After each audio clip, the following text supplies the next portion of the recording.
영상 켜져 있나? 우리 다 같이 사도신경 하심으로 신앙 고백 드리도록 하겠습니다.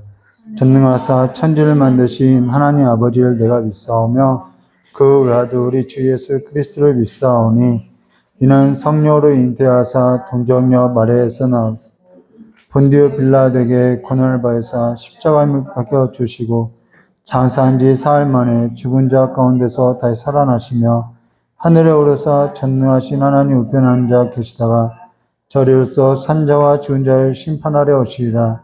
성령을 믿사오며 거룩한 공예와 성도와 서로 떠난 것과 죄를 사하신 것과 몸이 다시 사는 것과 영원히 사는 것을 믿사옵나이다. 아멘. 찬송가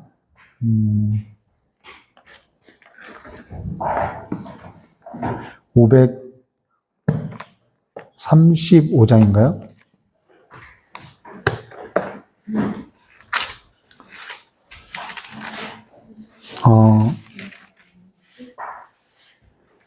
예, 535장.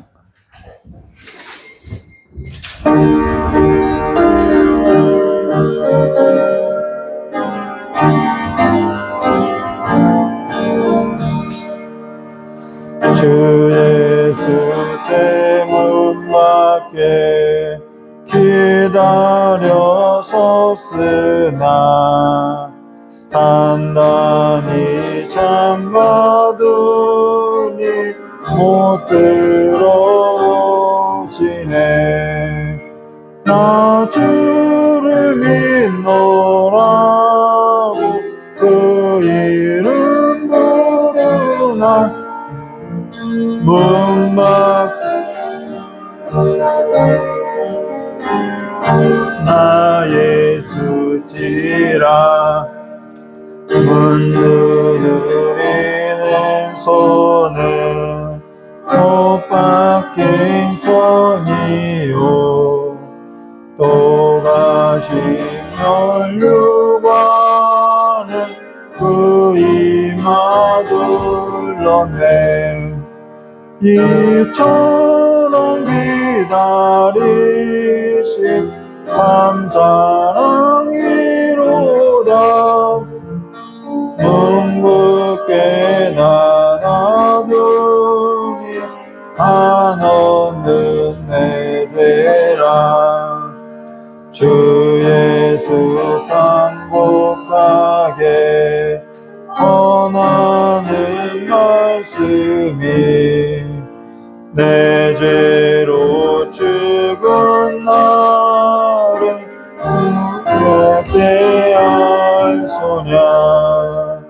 나 죄를 회개하고 본문을 엽니다.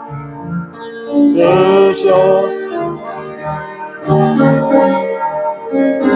떠나지 마소서. 아멘. 우리 오늘 함께 나눌 하나님 말씀 아모스 4장, 아모스서 4장 4절부터 13절입니다.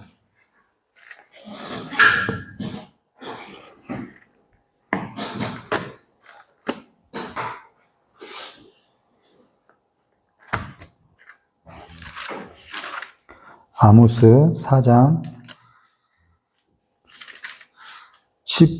4절부터 13절까지의 말씀입니다.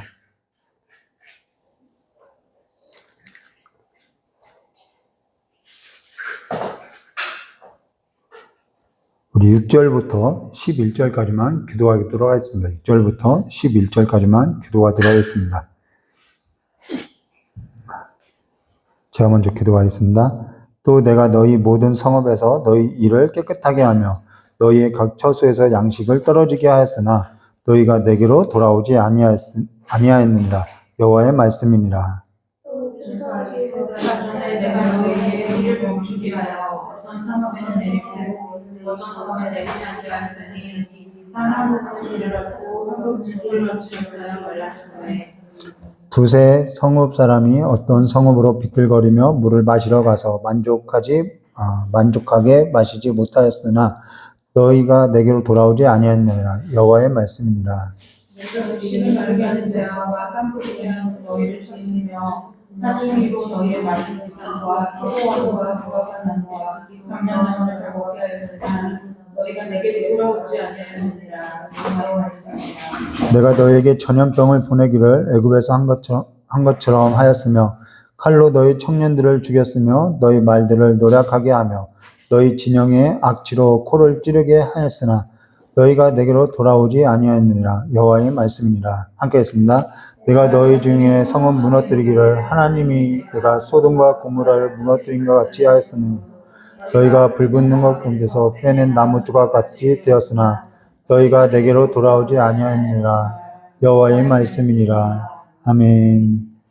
예, 잠깐 기도하도록 하겠습니다. 좋으신 하나님 아버지, 우리가 다시 한번 하나님의 말씀을 가지고 우리 자신을 볼 뿐만 아니라 세계의 모든 역사를 경영하는 하나님의 경영에 있어서 이제는 눈을 뜨고 볼 수 있는 눈을 가질 수 있도록 주님께서 이 시간에 우리의 눈을 열어주시길 간절히 원하오며 기억하 계신 예수님의 이름으로 기도드리옵나이다. 예, 오늘은 아모스 4장 4절부터 13절 말씀 가지고요. 베델에 가서 범죄하며 길갈에 가서 죄를 더하며 라는 제목으로 우리 함께 나누도록 하겠습니다. 우린 지난 설교 때, 아모스서에 있어서 구조를 보면은 이제 하나님의 심판이 주변 이웃 나라로부터 이제 유다와 이스라엘, 그리고 유다와 이스라엘을 법정으로 소환해서 증인들을 세웠죠. 그러면서 너희가 이 증인들 앞에 이 애국과 블레셋보다 나은 것이 있느냐라고 이야기했죠. 그러면서 이제는 그들의 죄에 있어서 우리가 지난 시간에 낱낱이 이들의 죄가 뭔지 이제 함께 살펴봤죠. 그것이 뭐냐면 사마리아의 산에 있는 바산의 암소들아, 이 주제로서 우리가 함께 나눴죠. 이 사마리아 산에 있는 바산의 암소들아라는 얘기는 이 중앙 집권 권력을 가진 그러니까 세력을 가진 아내들의 삶이 어떠한지를 보여줬죠. 근데 이 아내들의 삶은요, 남편들의 삶과 다르지 않다는 거예요. 남편들은 출세를 위해서 누군가를 짓밟아야 했고요. 아내들은 남편의 그 권력을 등에 지고 사치와 착취와 압제와 억압을 입삼고 자기의 안위와 자기의 평안, 자기의 안전을 누리고 살았죠. 자기의 부를 쌓고 자기의 권력을 행사하며 그와 같은 삶이 있었다는 것을 우리가 함께 지난 시간에 나눴다는 거죠. 그러니까 이 얘기는 간략하게 요약하면은 자기 집을 쌓았다는 거예요. 자기 성읍을 쌓았다는 얘기를 하는 거죠. 창세기와 같죠. 이걸 가리켜서 무엇이라고 하냐면요. 성경에서는 하늘에 속한 삶, 하늘에 잇대어서 살아가는 삶이라고 할 수 없다라는 거예요. 이거는 땅, 바다에 속한 삶, 그러니까 악이 지배하는 삶, 그 영역 안에 삶을 두고 있다라는 거예요. 그러니까 하나님의 말씀을 떠난 삶이라는 거죠. 그래서 성경은 땅과 바다에서 온갖 더러운 악한 영이 지배하는 영역이라는 것을 계시록에 가서 우리가 함께 나눌 수 있는 걸 볼 수 있죠. 우리가 이러한 이제 성경적 안경을 가지고 그런 통찰력을 가지고 이 하나님이 어떻게 경영해야 하는지 우리가 이 아모스서를 통해서 한번 깊이 들여다봐야 하는 것이죠.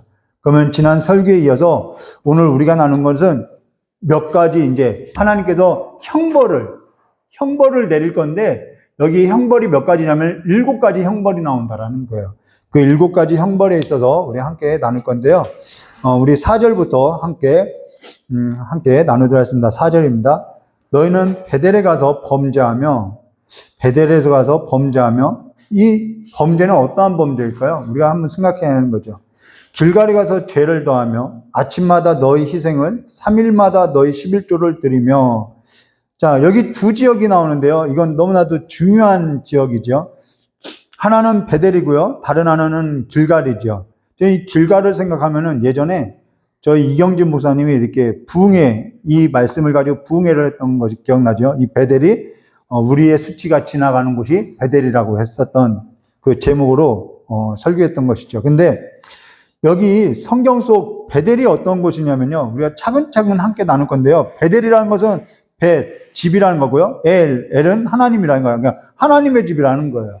근데 사실 베델이라는 것은 루스라는 지명이 있는데 하나님의 집이라고 불려진 거라는 거예요. 지명은 원래 루스라는 거죠. 여기에 있어서 우리가 성경 본문에 있어서 전체 이렇게 찾아볼 수는 없고 이렇게 얘기로서 들려줄 건데 이건 너무나도 중요해서 우리가 여기에서 함께 볼 건데요. 창세기에 있어서 보게 되면 아브라함의 아들 이삭이, 이 이삭은 약속에서 난 자죠. 아브라함의 아들 이삭이 약속에서 난 자손인데 이 이삭에게는 두 자녀가 있다는 거예요. 하나는 에서이고요. 하나는 야곱이라는 거예요. 근데 야곱이 형 에서가 들에 가서 사냥을 하고 왔는데 피곤한데 그 형이 피곤할 때 기회를 엿보고 이제 장자의 명분을 팔라고 해서 그 장자의 명분을 사죠. 근데 또 눈이 어둡게 된 이 이삭이 야곱에게 에서인지를 분간 못하고 야곱에게 그 장자에게 돌아갈 복을 명하다라는 거예요. 형의 입장에서는 동생이 죽일 만큼 믿겠지요. 그래서 형이 속으로 이 동생을 내가 죽여야겠다는 생각을 했는데 그걸 그의 어머니 리브가가 듣고선 그 야곱을 어디를 보내냐면 라반의 집, 그러니까 외삼촌 라반, 오라버니 라반의 집에 보낸다라는 거예요. 근데 이 야곱이 그 외삼촌의 집을 가다가 어디에 머물게 되냐면 루스라는 곳에 이르게 되는 거예요. 이 굉장히 루스라는 곳은 굉장히 가파른 곳이라는 거죠. 거기에서 잠이 들었는데 꿈에 사닥다리가 이렇게 내려오는 거예요.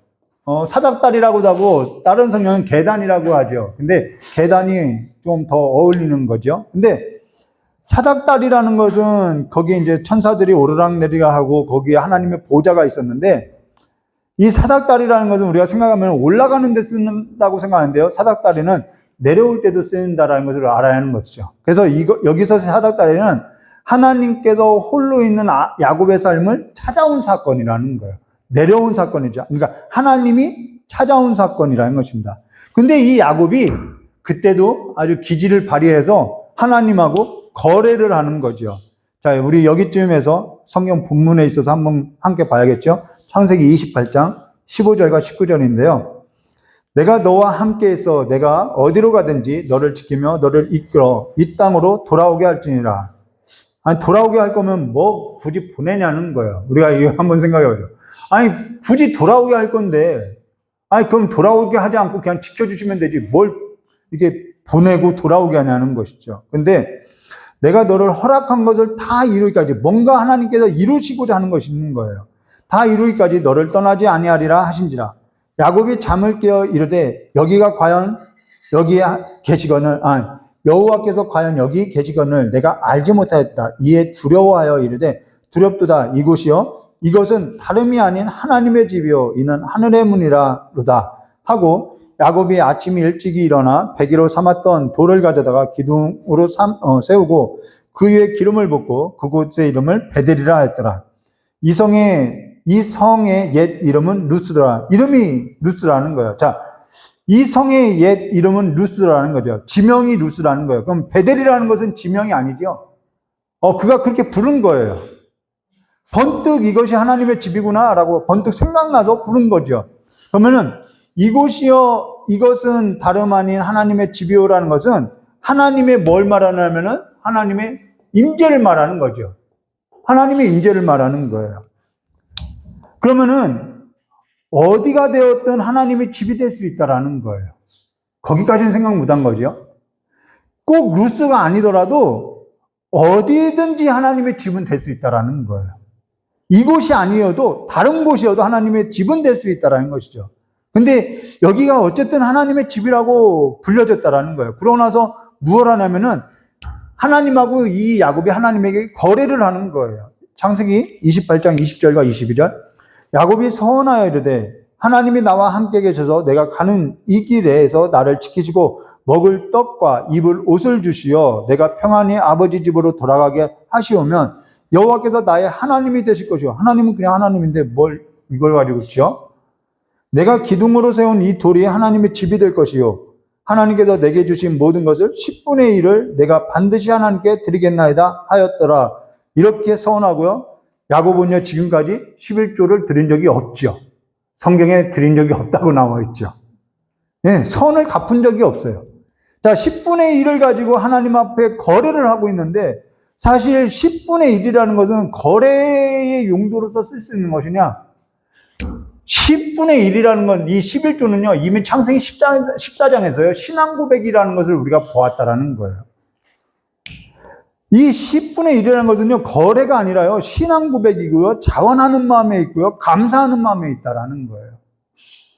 이거는 거래가 될 수 없는 거예요. 근데 하나님께서 이것을 그냥 들었다는 것이 아니라 들어두시는 거죠. 그냥, 아유, 그래, 알았다. 너희 아직 어리구나. 그냥 들어두시는 거예요. 그러나서 20년 동안에 외삼촌 라반의 집에 가서 혹독한 삶을 보내고 나서 하나님은요, 우리의 삶을 다듬을 때 어떻게 하냐면요, 나보다 더 센 놈을 붙이는 거예요. 그래야만 우리는 다듬어지는 거죠.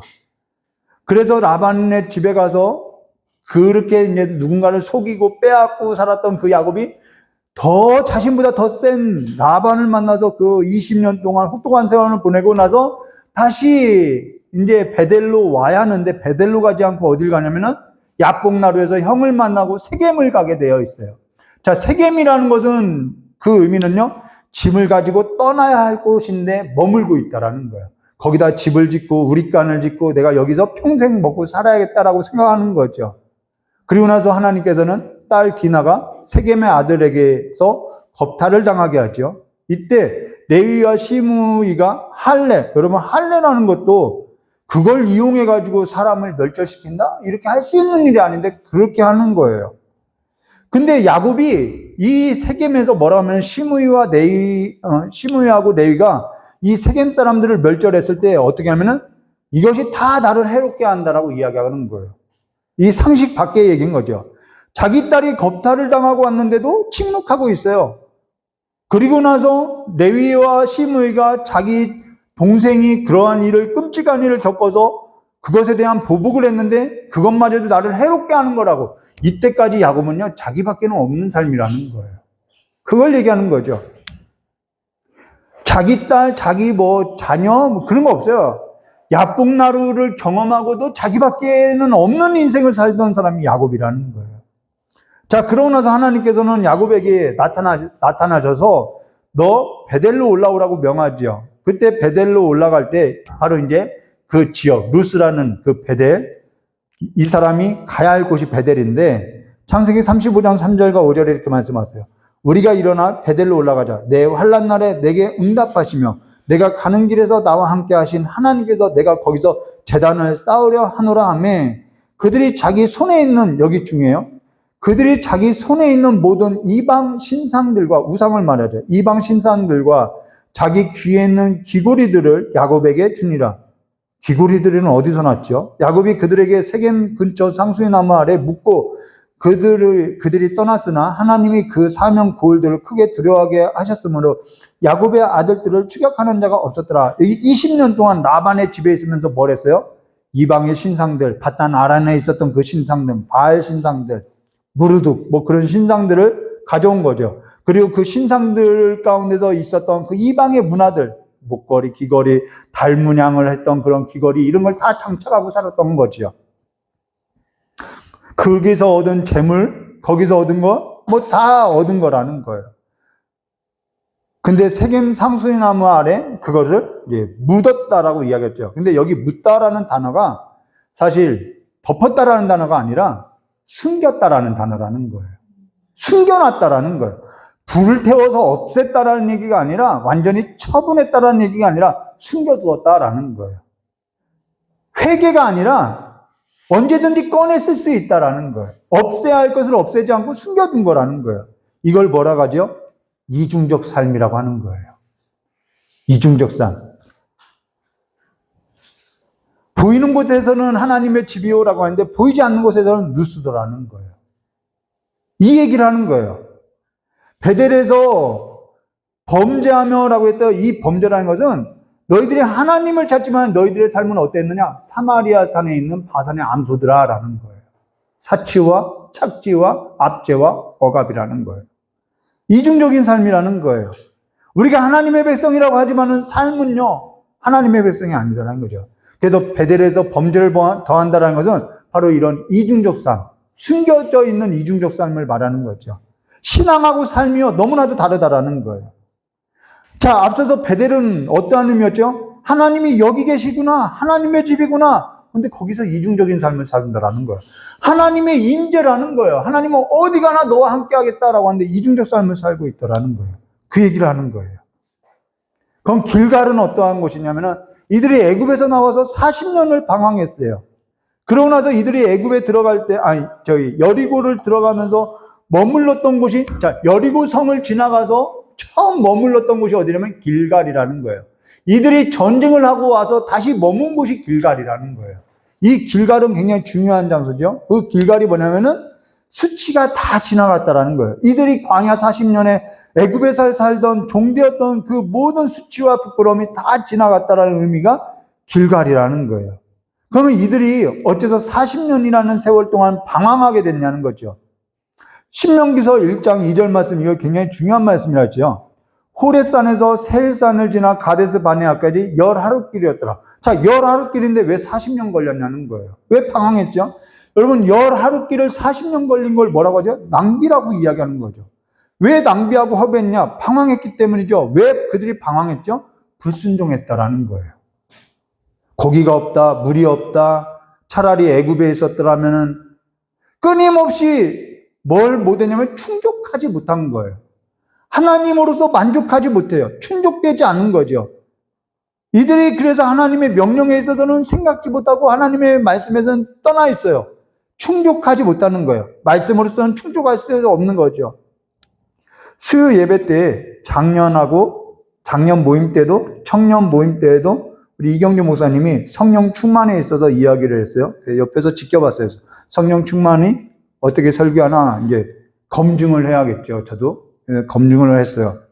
자, 성령 충만이 뭐냐는 거예요. 성령 충만. 지배라고 이야기했죠. 임재예요. 하나님의 임재. 네. 내가 충만한 것이 아니라 그분이 그냥 충만한 거예요. 그분이 온 세상을 다스리고 있어요.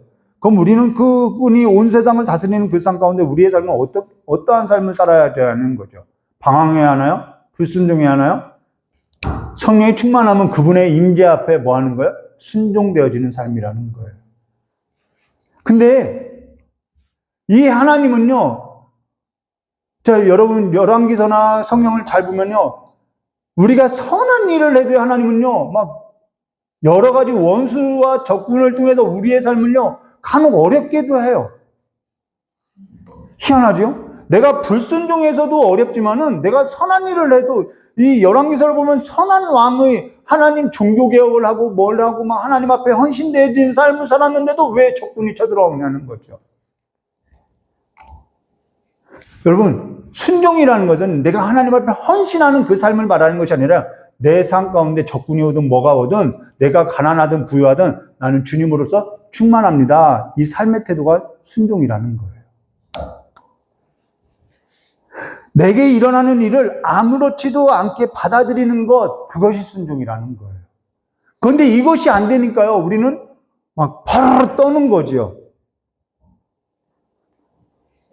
그게 충만이라는 거예요. 수요예배 때 우리가 필요에 있어서 이야기했죠. 필요. 지금 광야를 이야기하는 거예요. 필요. 여러분, 필요가 있으면 우리는 필요가 다 채워지면 사람이 하나님을 잘 섬길 것 같나요? 여러분, 그러면요, 못 섬길 거 없어요.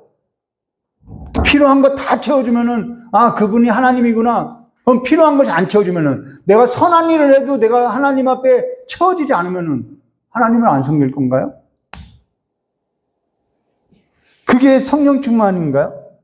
40년 광야 생활을 걸을 때 하나님은 이들의 발을 부르뜨지도 않고요, 의복을 헤어지지도 않고요, 늘 만나를 먹이고요, 부족한 것이 없었어요. 필요를 다 채워줬어요. 그런데 자주 가지 못하더라는 거예요. 우리는 내 필요만 어느 정도 채워지면 난 성령 충만할 것 같다고 생각하는데요, 그렇지 않아요. 성령 충만은요, 하나님으로서 내가 충족되어질 때 내가 부유하든 내가 가난하든 나는 하나님으로 만족해요. 이 삶이라는 것이죠. 이 태도라는 거예요. 그러니까 성령 충만하다는 것은 내가 부유하든 내가 가난하든 자족하는 마음을 가지고 하나님께 있어서 충족된 마음의 상태를 가지고요. 하나님이 어디를 나를 인도하든 어떠한 상황 가운데 넣든 나는 그 하나님 안에서 순종되어지는 삶, 여기에 있어서 하늘의 보화를 쌓는 삶으로서 가난한 자와 과부와 고아를 돌보는 삶으로서의 내 삶을 나눌 수 있는 삶에 있다라는 거예요. 이것이 하나님의 율법이 완성되는 삶이라는 것이죠. 그래서 순종이라는 것은요, 하나님이 내 안에 적군을 두든 무엇을 두든 내가 그걸 아무렇지도 이상하게 받아들이지 않는 태도라는 것을 이야기하는 거죠. 이거 제가 한 말이 아니라 순종이라는 책에 나와 있는 헨리 나우엔인가요? 그 사람이 쓴 책이라는 거예요. 삶에 있어서 방향이 내 필요에 충족해 있는 삶이 아니라는 거예요. 하나님의 임재 가운데 살아가는 삶인 거죠. 거기가 베델이고요. 거기의 삶이 뭐냐면 우리의 수치가 다 지나간 삶이라는 거예요. 그래서 여리고라는 성읍은요, 총칼로 빼앗은 삶이 아니라요, 순종으로서 빼앗은 삶이라는 거예요. 약속의 땅이라는 것은요, 무엇을 말하면은 이 가나안, 약속의 기업, 그건요, 천국을 말하는 것이 아니라 그랬죠. 천국인데 어떻게 전쟁이 있냐는 거죠. 여호수아를 통해서 이 가나안 땅을 정복한다는 것은요, 하나님이 이미 줬대요. 그래서 너희들이 받는 땅을 내가 너희들에게 줬다는 거예요. 그럼 우리는 하나님이 이 삶을 줬구나, 순종하는 것으로서 우리는 하나님이 주셨는지 안 주셨는지 확인하는 싸움이라는 거죠. 그래서 순종할 때 하나님께서 이 삶을 내 삶 가운데 하신 일이구나라는 것을 우리는 경험하게 되어 있다라는 거예요. 그래서 하나님의 기업 안에서의 삶은요, 뭐냐면은 내가 순종함으로써 내가 그것을 뭐냐면 확인받는 삶이라는 거예요. 그래서 말씀을 지키면서요, 이것이 맞구나 확인하면서 싸우는 삶이 그리스도인들의 삶에 있다는 거죠. 하나님이 나와 함께 하시구나. 이게 성령 충만이라는 거예요. 이중적 삶이 아닌 거죠. 근데 여기에 있어서 뭐라고 하냐면은 너희는 베델에 가서 범죄하며, 자, 길갈에 가서 죄를 더하며, 길갈에 가서 죄를 더하며라는 것은 뭐였다라는 거예요? 이들이 허비했다라는 거예요. 낭비했다라는 거예요. 하나님의 말씀에 있어서 버렸다라는 거죠. 에베소서 5장 16절 말씀 보시면 이렇게 말씀하셨죠. 세월을 아끼라, 때가 악하니라. 세월이라는 것은요, 리허설도 안 돼요. 재방도 안 돼요. 항상 생방이에요. 항상 생방이에요. 그러니까 에베소서 5장 18절에 술 취하지 말라, 이는 방탕한 것이니 오직 성령으로 충만함을 받으라는 거예요. 성령 충만이 뭐냐? 지금까지 이해했던 건 하나님이 온 세상을 다 다스린다라는 거예요. 그분이 충만하셔요. 우리는 그분 안에서 산다면은 우리는 그분의 통치 아래서 그분이 일하는 그 경영에 있어서 우리는 내가 납득하나 납득되지 않나? 그것을 겸허하게 받아들이는 태도에 있다라는 것이죠. 그러니까 하나님이 주신 그 기업 안에서 순종되어진다는 것입니다. 이게 성령 충만이라는 거예요. 근데 이들이 뭘 하냐면은 너희는 베델에 가서 범죄하며 길갈에 가서 죄를 더하며, 이때 죄를 더한다는 것은 불순종을 말하는 거죠. 근데 이들의 삶이 불순종이라고 생각되어질까? 그렇지 않아요. 왜냐면은 아침마다 너희 희생을, 이들은요 아침마다 하나님을 찾는 거예요. 아침마다. 그리고 너희 3일마다 너희 11조를 드리며, 여러분 11조라는 것을 3일마다 드리나요? 레위기서나 민수기서나 출애굽기를 봐도요 11조는요 3일마다 드리는 법이 없어요. 그런데 이들이 얼마나 종교적으로 열심히 과열되어 있는지 3일마다 11조를 드리는 거예요. 아침마다 희생 제사를 드리는 거예요. 이건 무엇을 얘기하냐면 앞서서 말한 것처럼 이들이 종교적인 열심을 가지고 하나님 앞에 복을 구하고 복을 달라고 하나 이들의 삶은 어떻게 했대요? 사마리아의 바산의 암소들과 같다라는 거예요. 이들만큼 종교에 열심을 가진 자가 없어요. 지금 저희 교회에서 저희 교회뿐만 아니라 다른 교회도요, 이들과 같이 이렇게 헌신하면요, 신앙 좋다고 할 거라는 거예요. 그런데 보이지 않는 삶은요, 그렇지 않다는 것이죠. 필요 충족이라고 하나, 사실 이들은 사치와 착취와 자기 의와 자기 안위와 자기 평안과 그와 같다라는 것입니다. 거기에 뭘 하고 있다는 거예요? 삶을 허비하면서 하나님 앞에는 순종되지도 않느냐, 이 얘기를 하는 것이죠. 너희들은 그러면서 내 앞에 나와서 종교적인 열심을 다 한다라는 거예요. 예배 한 번도 안 빠지고 말씀 암송은 다 하고 이런 얘기라는 것이죠. 그러면서 5절에 이렇게 말한 거죠. 누룩 넣은 것을 불살라 수은제를 드리며 낙헌제 소리를 내어.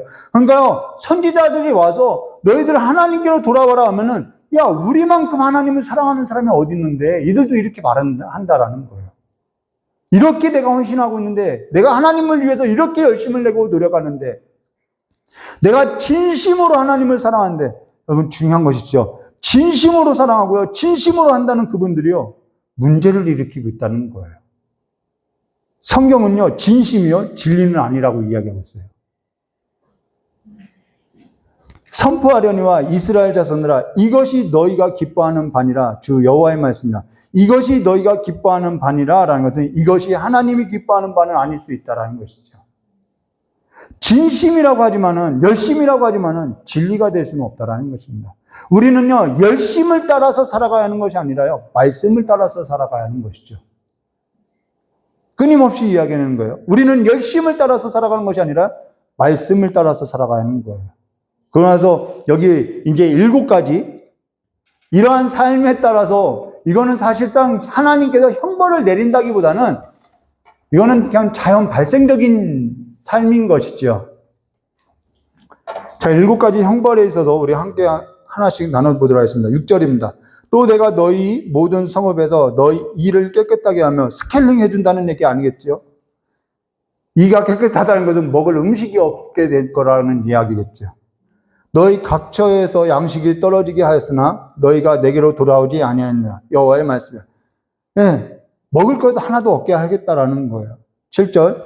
또 추수하기 3달 전에 내가 너희를 비를 멈추게 하여 어떤 성읍에는 내리고 어떤 성읍에는 내리지 않게 하였더니 땅 한 부분은 비를 얻고 한 부분은 비를 얻지 못하고 말랐으며, 자, 어떤 성읍에는 막 비가 한없이 쏟아져요. 근데 어떤 성읍에는 가뭄이 있어요. 기후를 예측할 수가 없어요. 저 전라도 지역에는 가뭄이 있고 강원도 지역에는 가뭄인데 막 충청도 여기 막 이쪽에는 막 비가 막 쏟아져요. 그리고 기후도 예측할 수도 없어요. 이렇게 되면 어떻게 되죠? 농사를 지을 수가 없는 거예요. 농사를 지을 수 없어요. 농사라는 것은요, 기후가 어느 정도 예측이 되어야만, 아, 이날 비 오는구나, 그럼 뭘 심어야겠구나, 아, 이날 비가 안 오는구나, 뭘 걷어야겠구나. 이것이 예측되는데, 이러면 예측할 수가 없는 거예요. 지금 한국 사회뿐만 아니라 전 세계적으로 이 기후 재앙은 말할 수도 없죠. 그러고 나서 8절에 이렇게 말씀하세요. 두세 성읍 사람이 어떤 성읍으로 비틀거리며 물을 마시러 가서 만족하게 마시지 못하였으나, 충족하지 못해요. 너희가 내게로 돌아오지 아니하니라. 여호와의 말씀이라. 자, 물을 얻고자 하는데 얻지 못해요. 사실 이 물이라는 것은 꼭 마시는 물만 말하는 것이 아니에요. 모든 걸 말하는 거예요. 사람은 물이 없으면 못 사는 것처럼, 아, 이건 나에게 있어서 필요한 거라는 거예요. 근데 사람들이 이때는 이 말은 뭐냐면, 나도 그것을 얻으려고 하는데, 내가 이 사람한테 얻으려고 왔어요. 근데 그 사람이 나에게 뭐냐면, 야, 나도 없는데 내가 누굴 도와줘? 이 얘기를 하는 거예요. 아, 지금 비도 올지 안 올지, 자, 불확실해요, 사회가.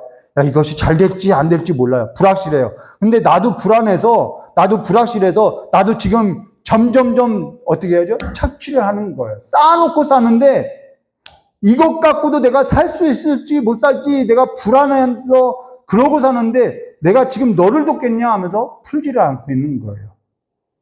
더 강팍하게 되죠. 손은 펴지 못하죠. 나누지 못하죠. 그러니까 율법의 정신에서는 떠날 수밖에 없고요. 지킬 수도 없고요. 하나님의 길로서는 행할 수도 없게 된다라는 거예요. 지금 사회 구조가 이와 같지 않나요? 나만 잘 살면 돼, 이거지요. 그러고 나서 9절이죠. 내가 곡식을 마르게 하는 재앙과 깐부기 재앙으로 너희를 쳤으며 팥중이로 너희 많은 동산과 포도원과 무화과나무와 감람나무를 다 먹게 하였으나 너희가 내게로 돌아오지 아니하니라. 여호와의 말씀이야. 여러 병충해가 있어요. 여러 병충해가 있으면 수확할 수가 없죠. 살 수 없게 되는 거죠. 일부 지역의 어떠한 병충해로 인해서 피해가 막대한데요. 병충해가 오면요, 병충해뿐만 아니라 거기로부터 오는 감염, 이런 별의별 질병들이 다 따라오는 거죠. 그러고 나서 10절. 내가 너희 중에 전염병을 보내기를 애굽에서 한 것 같이 하였으며 칼로 너희 청년들을 죽였으며 젊은 자가 없어요. 젊은 자가 없으면요, 한 세대가 없어지는 것을 말하는 거예요. 지금도 인구 절감으로 인해서 지금 다음 세대가 아예 사라져버리는 현상들이 있죠. 너희 말들을 노력하게 하며 너희 진영의 악취로 코를 찌르게 하였으나 너희가 내게로 돌아오지 아니했냐. 여호와의 말씀입니다. 자, 전염병 칼이라는 건 전쟁을 말해요. 전쟁만큼 끔찍한 건 없죠. 한 세대가 사라지는 거예요. 자, 11절에요. 내가 너희 중에 성읍을 무너뜨리기를 하나님이 내가 소돔과 고모라를 무너뜨린 것 같이 하였으므로 너희가 불붙는 가운데서 빼내 나무 조각같이 되었으나 너희가 내게로 돌아오지 아니했느냐. 여호와의 말씀이라. 자, 7가지 형벌이 언급됐는데 여기 이들에게 뭐라고 하고 있죠? 다 같은 얘기예요. 너희가 내게로 돌아오지 아니했느냐. 여호와의 말씀이라. 이 말은 달리 말하면 하나님이 지금 구걸하고 있다라는 거예요. 좀 내게 좀 와달라고. 이 구걸할 일이냐는 거죠. 자꾸 딴짓하는데 자꾸 구걸하는 거예요. 꼭 이건 거죠. 아이가 밥을 안 먹겠다고 하는데 엄마는 꼭 밥을 먹으라고 밥그릇 들고 쫓아다니는 것처럼 하나님이 그렇게 구걸하는, 있는 일이라는 거예요. 하나님이 우리를 그렇게 사랑한다는 거예요. 12절과 13절이요. 그러므로 이스라엘아, 내가 이와 같이 내게 행하리라. 내가 이것을 내게 행하리니 이스라엘아, 내가 하나님 만나기를 준비하라. 보라, 산들이 지으며 바람을 창조하며 자기 뜻을 사람에게 보이며. 자, 여기 형벌이 있어요. 형벌이 있고 나서 그 다음 뭐라면 여기 자기의 뜻이라는 표현을 써요. 이게 굉장히 중요해요. 자기의 뜻.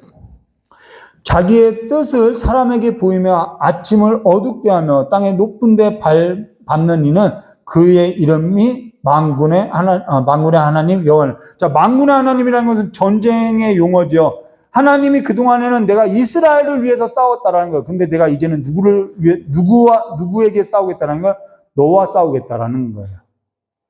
내가 너희를 위해서 싸웠지만 이제는 너와 싸우겠다. 그래서 나를 만날 준비를 해라. 내가 형벌을 내리겠다라는 거예요.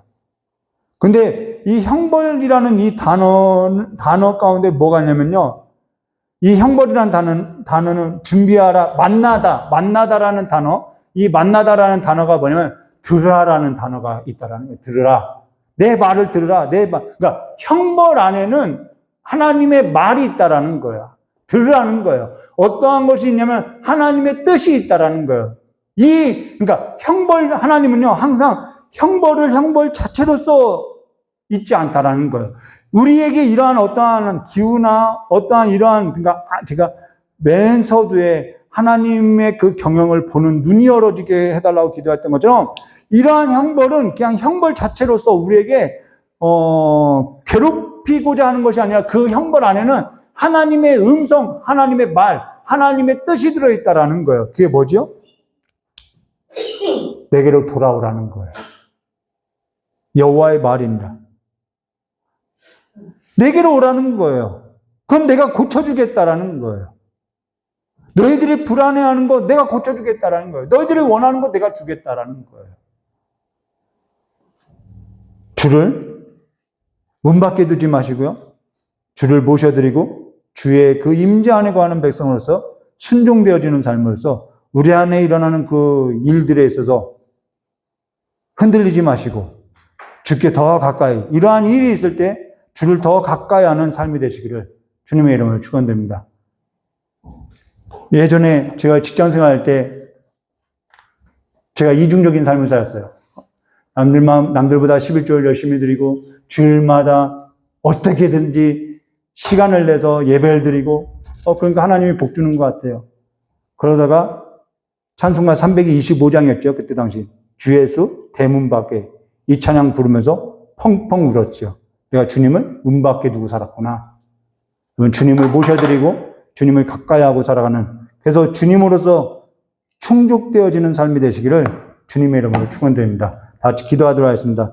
좋으신 하나님 아버지, 하나님께서 우리가 광야길을 지날 때 우리에게 발이 부르트지도 않고 날마다 일용할 양식을 주시고 뭐 하나 부족한 것이 없음에도 불구하고 우리는 주님을 바라보지 못하고 늘 우리는 주님 앞에 나와서 늘 다른 삶의 길을 걸어왔음을 이 시간에 고백하오니 이제는 우리가 다른 것 구하는 것이 아니라 주님으로서 우리가 모셔드리고 주의 그 임재 가운데 하나님의 집에 거하는 자들과 같이 삶을 살아갈 수 있도록 복을 내려주시었고, 또 하나님의 율법과 하나님의 그 길로 행하는 우리의 삶으로서 일으켜 주시었고, 또한 이 한국교회가 다시 주의 말씀 앞에 서는 삶이 될 수 있도록 주 역사해 주시길 간절히 원하곤 합니다. 지금 세상 가운데 기후가 어쩌하다, 재앙이 어쩌하다, 병충해가 어떻다, 많은 얘기가 있고 많은 대안이 있고, 그것이 필요 없다는 얘기가 아니라 가장 본질적으로, 가장 근본적으로 다시 한번 하나님의 말씀 앞에 서는 이 말씀이 다시 한번 한국교회 또한 우리의 삶에 들려지는 말씀이 될 수 있도록 복을 내려주시길 간절히 원하오며 기억하 계신 예수님의 이름으로 기도드리옵나이다. 우리 찬송가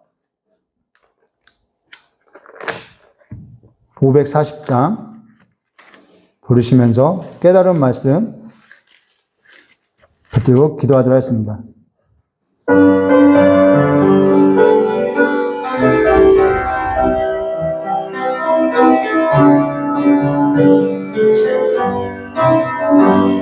내 음성을 내가 들으니 사랑한단 말일세. 믿는 마음으로 주께 가오니 나를 영접하소서. 내가 매일 십자가 앞에 더 가까이 가오니 구세주의 흘린 보배 비로소 나를 정케하소서. 주여 넓으신 은혜 베푸사 나를 받아주시고 나의 품은 뜻주의 뜻같이 되게 하여 주소서. 내가 매일 십자가 앞에 더 가까이 가오니 구세주의 흘린 보배 피로써 나를 넘게 하소서. 주의 보좌로 나갈 때에 어찌하니 기쁠까. 주의 얼굴을 항상 배우니 더욱 진건합니다. 내가 매일 십자가 앞에 더 가까이 가오니 구세주의 흘린 보배 피로써 나를 정케 하소서. 우리 구주의 넓은 사랑을 증명할 자 없으며 주가 주시는 참된 기쁨도 헤아릴 수 없도다. 내가 매일 십자가 앞에 더 가까이 가오니 구세주의 흘린 보배 피로써 나를 정케 하소서. 제가 한국 영성의 그 흐름에 있어서 지금 연구를 하고 있어요. 근데 쭉 이제 한국 교회사를 쭉 연구하다 보니까 60년대, 80년대, 90년대 그때는 먹고 사는 것이 어려워서 먹고 살게 해달라고 기도했어요. 그래서 자본주의하고 한국 교회와 이제 서로 톱니바퀴처럼 맞물려서 살아왔어요. 그것이 필요 없다는 것이 아니에요. 잘못되었다는 것이 아니에요. 거기에 조윤기 목사님이 한 세대에 있어서 쓰임을 받았어요. 근데 그 연구 끝에 이러한 결론이 나요. 그럼 오늘날에는 어떻게 해야 하느냐? 오늘날은 우리는 어떻게 하냐? 그분이 그런 얘기예요. 성경에 가치관이 세워져야 합니다. 라고 이야기하는 거예요. 그래서 정말 기독교 백화점에 가면은 책들이 다 가치관, 세계관, 이 얘기를 하죠. 안경이 필요하다는 거예요. 안경이. 지금 우리가 기후변화 뭐 이런 걸 이야기를 하고 있어요. 우리는 그래요. 대안이 필요하다. AI 대안이 필요하다. 이것 대안이 필요하다. 병충해, 질병, 지금 전쟁 이런 것에 있어서 대안이 필요하다라고 하는데요. 진짜 근본적인 대안은 어디냐면요. 성경에 있다는 것을 우리가 다시 기억해야 하는 거죠. 느헤미야서를 묵상하다가 깨달은 것이 느헤미야 같은 사람 한 사람만 있으면 좋겠다. 느헤미야라는 사람을 전에도 나눠봤지만요. 그 사람은 엄청나게 기도하는 사람이에요. 사소한 것 하나하나, 집행하는 것 하나하나, 하나님의 그 임재 앞에서 하나님의 그 경영에 있어서 하는 거죠. 텔레비 프로를 보면요. 가정의 프로이든 상담의 프로를 보면은 사람들이 뭐가 더 중요한지를 못 보는 거예요. 남편하고 강아지를 기르는데 남편이 알러지가 있어서 털 알러지가 있어서 약을 먹는데요. 강아지는 귀하게 보는데 남편은 귀하게는 보지 못해요. 사람이요. 뭐가 더 중요한지 보래요. 왜요? 가치관, 세계관이 세워지지 않았으니까요. 자본주의와 기독교와 우리가 잘 살면 된다라는 그 구호 앞에 지금까지 걸어와서 잘 살게 됐어요. 그런데 지금은 그 환경 가지고는 못 사는 거죠. 우리가 다시 한번 가장 근본적인 주님께서 이야기하고 있어요. 그거 내가 고칠 수 있다라는 거예요. 내게로 오라는 거죠. 내게로 돌아오라는 거예요. 이리저리 헤매지 말고 목마르거든 내게 돌아오라는 거예요. 이제는 교회가 다시 한번 하나님 앞에 돌아가서 무엇이 더 중요한 삶인지 다시 한번 보고 우리가 베델에서 또 길갈에서 그 자리를 회복해야 한다는 것에 있다는 것을 기억하고 오늘 이 시간에 우리가 깨달은 말씀 붙들고 내 삶을 위해서 우리의 삶이 다시 한번 어디에 있어야 하는지 한국교회의 방향이 어디에 있어야 하는지 이 나라가 어디를 향해 가야 하는 건지 다시 한번 우리 이 말씀을 붙들고 기도하고 돌아가도록 하겠습니다. 좋으신 하나님 아버지, 우리가 말씀을 버려서 여호와의 말씀을 듣지 않아서 하나님께서 끊임없이 우리의 삶 가운데 이와 같은 재앙으로서 깐부기 재앙으로서 병충해로서 기후로서 이 지역에는 비가 내리고 저 지역에는 가뭄을 내리고 전염병으로서 전쟁으로서 위협으로서 여러 가지 일로서 말씀했음에도 불구하고 우리가 그것에 있어서 듣지 못하고 아버지와 이념으로서 아버지와 서로 싸우고 덜 중요한 것 중요하지도 않은 것 일 가지고 싸우고 다투었음을 이 시간에 고백하오니 아버지 이런 저런 것 다 기로하고 우리가 다시 한번 주님 앞에 나와서 주의 말씀을 들고 두 손을 들고 다시 한번 베델에 올라가고 길갈에 올라가는 삶으로서 주님이 우리의 삶 가운데 어떠한 일을 행하시든지 다시 한번 주님의 그 다스림 가운데 아버지와 순복되어지는 삶으로서 나아갈 수 있도록 저 역사의 주를 간절히 원하옵고나이다.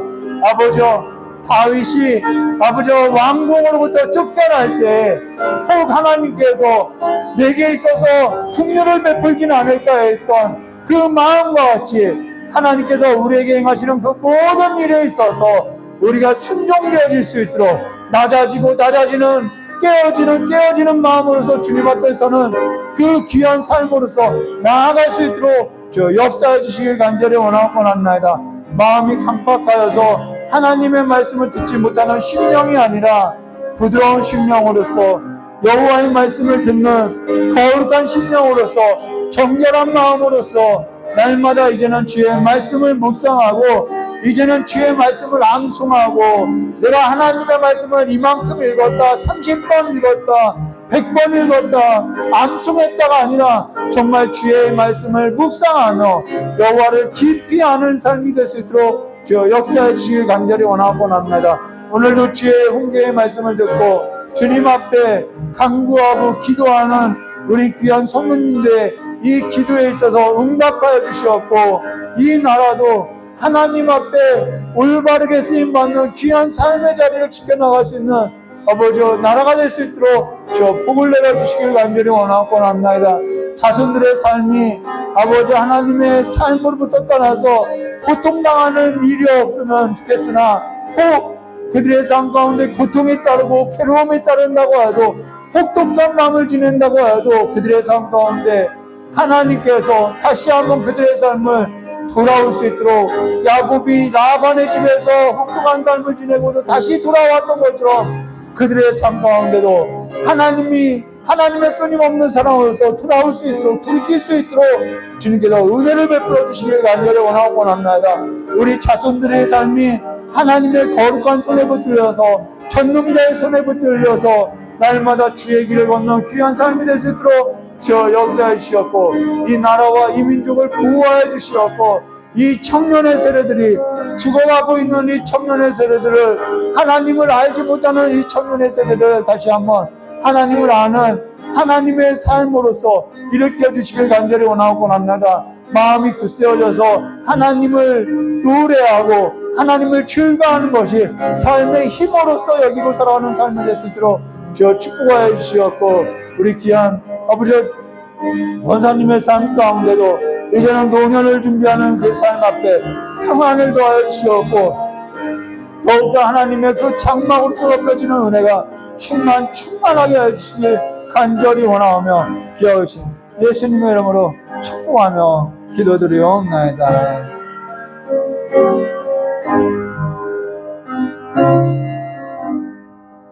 주신 하나님 아버지, 이제는 우리가 뭔가를 하는 삶이 아니라 주님을 깊이 알아가는 삶이 될 수 있도록 주님을 묵상하고 주님과의 그 깊은 교제 안으로 들어가는 삶이 될 수 있도록 주의 역사해 주시었고 이 나라에도 하나님을 경외하는 자들이 일어날 수 있도록 주님께서 복을 내려 주시었고 그 일에 있어서 이 교회가 이 청년들이 우리 귀한 권사님들이 이 어린아이들이 귀하게 하나님 앞에 쓰임받을 수 있도록 기름 부어 주시어서 세워주시길 간절히 원하고 합니다. 하나님께서 야곱이 떠난 곳에서 또 돌아오게 하셨던 것 같이 우리의 삶이 떠나 있더라도 하나님의 성실하심이 아침마다 새롭다고 하셨사오니 다시 베델로 올라가는 삶으로서 다시 길갈의 삶으로서 우리를 회복시켜 주셔서 날마다 그리스도로 말미암아 충만한 삶이 될 수 있도록 주여 역사해 주시길 간절히 원하오며 또한 영상으로 예배를 드리고 온라인으로서 예배를 드리고 또한 예배당에 나와서 기도하고 주님을 찾는 우리 귀한 성도들의 그 모든 삶 위에 주님께서 어디에 있든지 함께해 주시길 간절히 원하오며 기하오신 예수님의 이름으로 축복하며 기도드리옵나이다. 우리 주님 가르쳐 주신 기도로서 예배 마치도록 하겠습니다. 하늘에 계신 우리 아버지여 이름이 거룩히 여김을 받으시오며 나라의 임하옵시며 뜻이 하늘에서 이루어진 것 같이 땅에서도 이루어지리라. 오늘 우리에게 일용할 양식을 주옵시고 우리가 우리 죄진 자의 사해 준 것 같이 우리 죄를 사해 주옵시고 우리를 시험에 들게 하지 마옵시며 다만 악에서 구하옵소서. 대개의 나라와 권세 영광의 아버지께 영원히 싸움나이다. 아멘. 감사합니다.